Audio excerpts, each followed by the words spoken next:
Baik, selamat malam rekan-rekan semua. Pada malam ini saya akan trainingin tentang perkenalan PLC bersama dengan Yopi. Oke, pada lesson pertama ini saya akan menjelaskan tentang apa sih PLC itu. Nah, jadi kalau kita mau buat suatu program kita harus tahu PLC itu apa. Jadi kalau orang nanya kita bisa jawab gitu. Oke, apa sih PLC atau yang disebut dengan Programming Logic Control?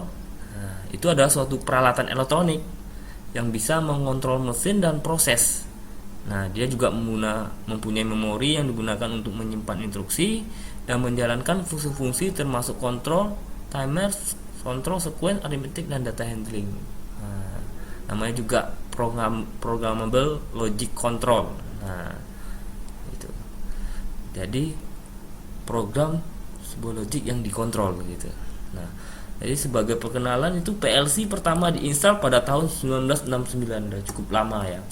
Itu fungsinya pertama itu untuk menggantikan yang namanya sistem kontrol yang menggunakan sistem relay. Jadi dulu tuh orang mengontrol suatu unit atau satu fasilitas itu menggunakan banyak relay. Nah, bayangin aja kalau I/O-nya banyak, pasti relaynya juga banyak. Nah, terus mengapa di zaman sekarang kita harus menggunakan PLC? Nah, itu dia. Karena PLC itu ekonomis.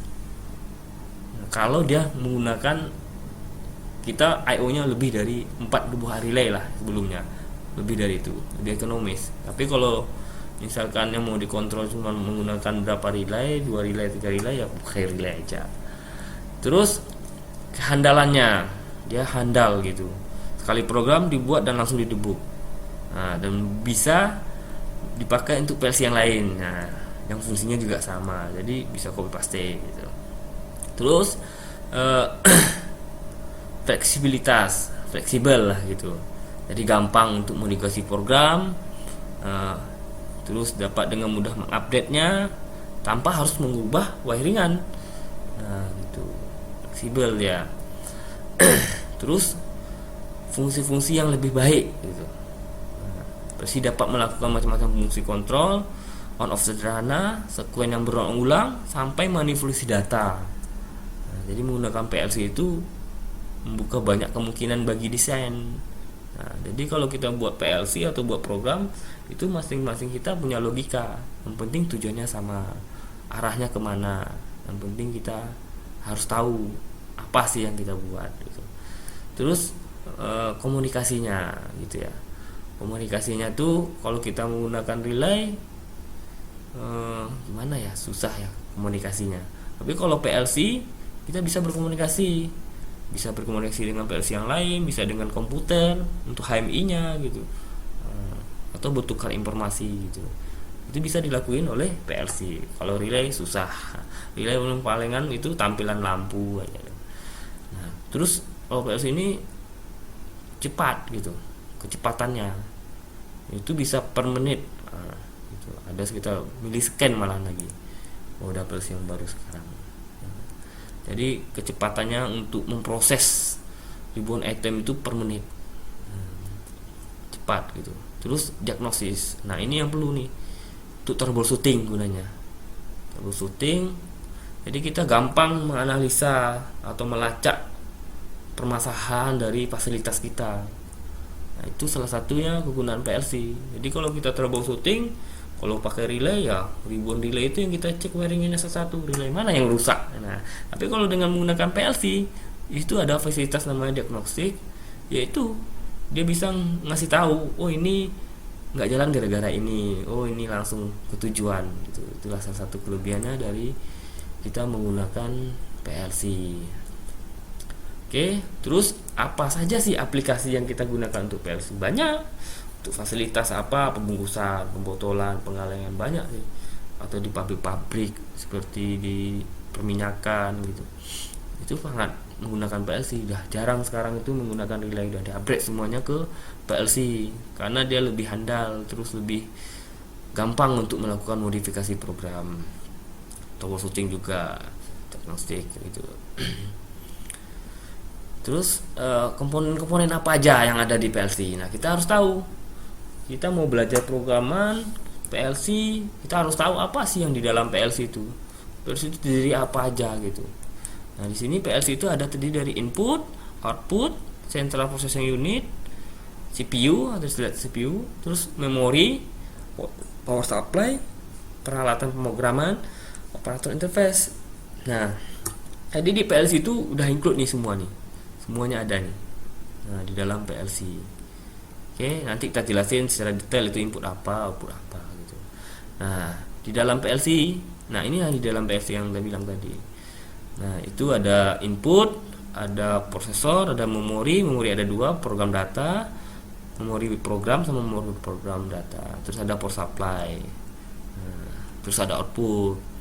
Output ini misalkan ada lampu, SOP, coil gitu, relay, kontak relay gitu. Nah, kalau inputan apa? Ya push button, switch, banyak lah inputan. Nah, kita harus tahu inputan itu ada dua, ada input digital sama input analog. Nah, nanti di lesson selanjutnya kita akan bahas secara detail itu masalah itu. Oke, inilah yang di dalam PLC kita harus tahu. Intinya itu ada input, diproses, ada output gitu. Nah, yang kita program nanti di sini di central prosesornya. Nanti kita buat program, nanti disimpan di memorinya. Ada simpan memori program, ada simpan data. Terus di CPU itu ada juga namanya power supply untuk memberi tegangan ke PLC-nya gitu. Jadi kalau ada orang nanya itu PLC itu dari apa? Ya ini banyak semuanya. Ada memori, CPU. Intinya ini semua peralatan elektronik ya. Oke, kita lanjut. Kita lanjut tentang input. Nah, yang seperti bilang tadi input. Input itu adalah terminal input pada PLC yang menghubungkan PLC dengan peralatan luar. Nah, jadi yang mau masuk ke inputan PLC itu yang terhubung keluar. Apa aja yang termasuk yang dari luar itu peralatan instrumen. Peralatan instrumen yang sebagai inputan. Kita harus bisa membedakan antara input dan output. Nah, jadi kalau kita membuat program kita nggak tahu yang mana input mana output, dia bingung gitu. Nah, jadi kita harus tahu instrumen. Paling enggak itu kita harus tahu prinsip kerjanya inputan itu. Contoh misalnya kita di dalam kamar itu kan ada lampu, ada switchnya. Nah, yang mana input, yang mana output? Nah, yang input yang mana? Yang men-trigger. Nah, yang men-trigger apa? Switchnya yang di dinding. Outputnya apa? Ya lampu keluarannya. Karena ditekan, outputnya keluar dari lampu. Nah, begitu. Kita harus tahu bedain. Jadi apa aja yang termasuk inputan? Ada push button, limit switch, selector switch, proximity sensor, potentiality sensor, dan sinyal analog. Oke. Terus output. Output apa aja? Nah, output itu contohnya misalkan solenoid, relay, kontaktor, motor starter, lampu indikator, valve, alarm, dan output. Jadi intinya itu input sama output ini ada dua, ya. Digital input, analog input, gitu. Kalau output gitu juga, digital output, analog output. Nah, gitu. Oke. Jadi PLC kan menggunakan output. Nah, jadi ada tipe modul kita itu kalau kita beli suatu PLC kita harus tahu PLC itu menggunakan rangkaian output. Outputnya menggunakan apa? Apakah menggunakan relay, transistor, atau triak? Nah, jadi ada tipenya ada 3. Nah, kalau menggunakan relay itu biasanya berbunyi ceklek ceklek ceklek. Nah, itu berarti modul output kita itu menggunakan tegangan, menggunakan relay. Apakah dia itu AC atau DC gitu. Nah, apa kegunaannya kalau menggunakan relay? Nah, dia bisa mengalurkan arus sampai berapa ampere kalau relay. Langsung direct bisa. Tapi kalau menggunakan transistor itu biasanya terbatas. Dia hanya bisa dibebani dengan 0,5 ampere atau kurang dari itu. Kalau lebih dari itu bisa panas dan rusak gitu. Channelnya bisa rusak. Sama dengan triak juga gitu. Sama. Tapi kelebihannya tuh lebih cepat. Responnya lebih cepat transistor sama triak dibandingkan relay. Nah, jadi kita kalau mau ada satu analog output atau digital output itu kontrolnya itu satu menggunakan beban besar, satu menggunakan beban kecil. Jadi kalau kita menggunakan lebih banyak kita outputnya menggunakan tegangan rendah, bagusnya pakai yang tipe transistor. Nah nanti kalau untuk yang tegangan besar kita bisa namanya itu direct contact, kita menggunakan relay. Nah, terus kalau menggunakan transistor ini kita lebih baik nanti kita menggunakan fuse atau source arrestor untuk memprotek, karena ini rentan nih.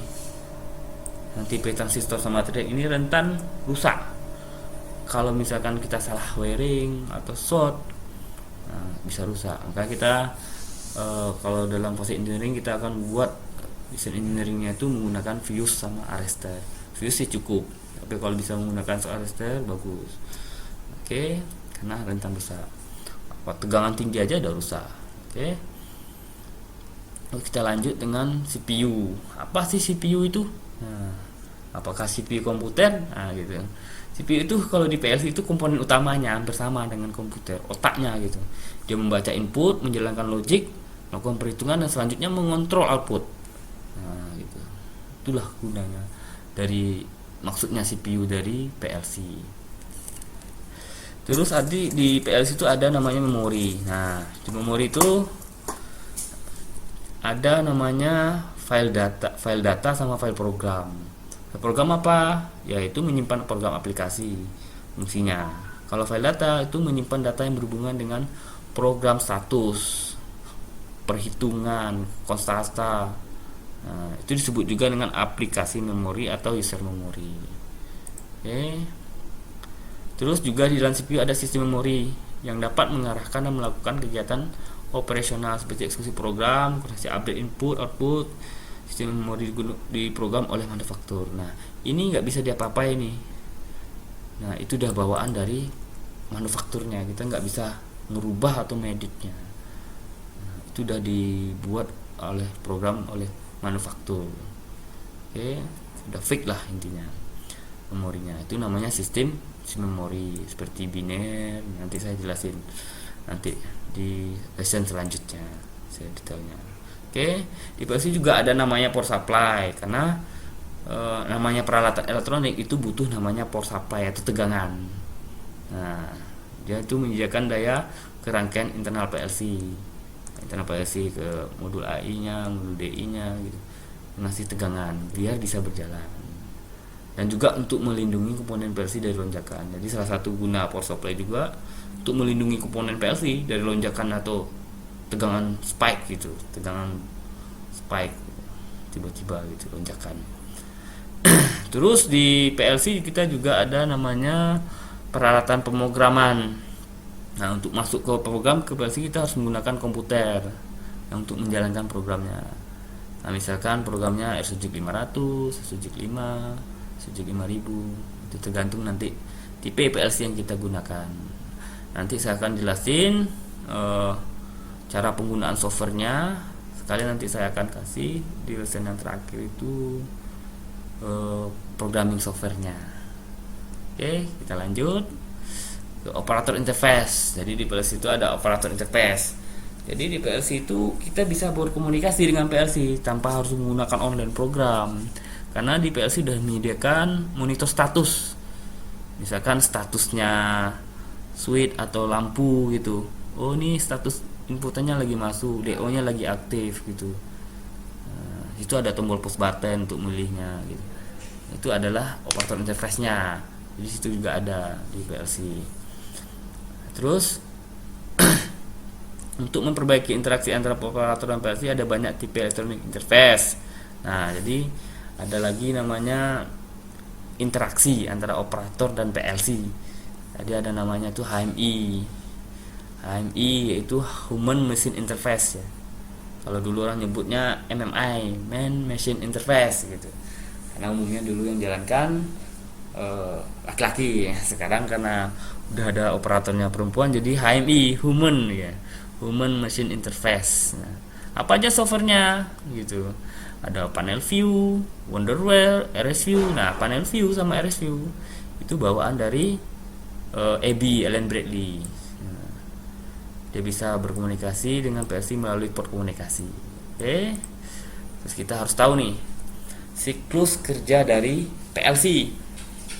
Nah, PLC itu bekerja dari atas ke bawah membaca program, dan itu dilakukan secara berulang-ulang dan berurut. Dia ngakuin scan input, ya, yang disebut juga input image, terus melakukan scan program yang kita buat, disebut output image. Nah, terus scan output. Nah, scan output ini disebut juga output image, sama scan program. Nah, hasil scannya itu disimpan di output image. Scan program ini maksudnya men-scan program yang sudah kita buat. Habis scan input, program di scan dari atas ke bawah, ya kan? Itu di scan output, ya kan, yang disebut dengan output image, untuk ngerain fasilitas. Misalkan untuk ngerain relay, kontaktor gitu. Terus dia ngakuin housekeeping. Habis itu housekeeping tuh ngapain aja gitu. Jadi housekeeping tuh ngupdate status seperti waktu, perhitungan. Nah, dia ngupdate secara otomatis ini dengan kecepatan cepat gitu, milisecond gitu. Jadi dia lakuin lagi, setelah housekeeping dia lakuin scan input lagi, scan program, scan output, housekeeping, ya begitu berurut. Nah, seperti yang di tabel ini. Nah, ini lakuin input, program scan, output, terus housekeeping. Ini dilakukan secara berulang. Kalau ada perubahan di input, dia akan lakukan program scan. Oh, ada inputan nih, tombol start ditekan. Nah, output ngeluarin, oh hidupin lampu gitu.